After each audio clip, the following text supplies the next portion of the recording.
ইসলামের ইতিহাসে খাইবার অভিযান এক অবিস্মরণীয় অধ্যায়।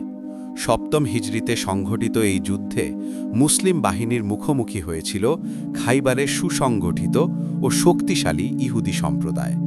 তাদের ছিল মজবুত দুর্গ এবং অপ্রতিরোধ্য প্রতিরোধের প্রস্তুতি। খাইবারের সবচেয়ে শক্তিশালী দুর্গ ছিল কামুস বা আল কামুস। এই দুর্গ জয় করা ছিল মুসলিম বাহিনীর জন্য সবচেয়ে বড় চ্যালেঞ্জ। বেশ কয়েকদিন অবরোধ চলার পরেও যখন দুর্গ জয় সম্ভব হচ্ছিল না, তখন এক পর্যায়ে মহানবী হজরত মুহাম্মদ সাল্লাল্লাহু আলাইহি ওয়াসাল্লাম ঘোষণা করলেন, আগামীকাল আমি এমন এক ব্যক্তির হাতে পতাকা অর্পণ করব যে আল্লাহ ও তার রাসূলকে ভালোবাসে এবং আল্লাহ ও তার রাসূলও তাকে ভালোবাসেন।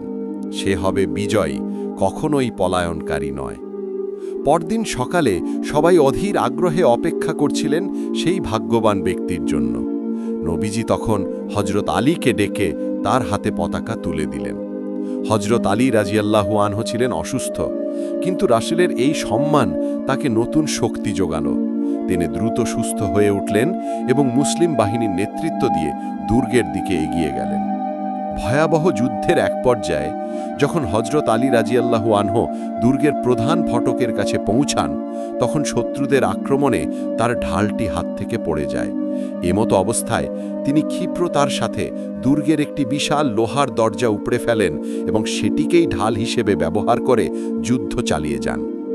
ঐতিহাসিকদের মতে এই বিশাল দরজাটি এত ভারী ছিল যে পরবর্তীতে ৮ থেকে ১০ জন লোক মিলেও তা সরাতে পারেনি। হজরত আলী রাজিয়াল্লাহু আনহুয়ের এই অলৌকিক শক্তি ও বীরত্ব দেখে শত্রুরা হতভাগ হয়ে যায়। তার অসাধারণ নেতৃত্বে সেদিন খাইবার দুর্গ বিজিত হয় এবং ইসলামের ইতিহাসে এক নতুন দিগন্ত উন্মোচিত হয়। এই ঘটনা হজরত আলী রাজিয়াল্লাহু আনহুয়ের ঈমানী শক্তি ও অসীম সাহসিকতার এক উজ্জ্বল প্রমাণ।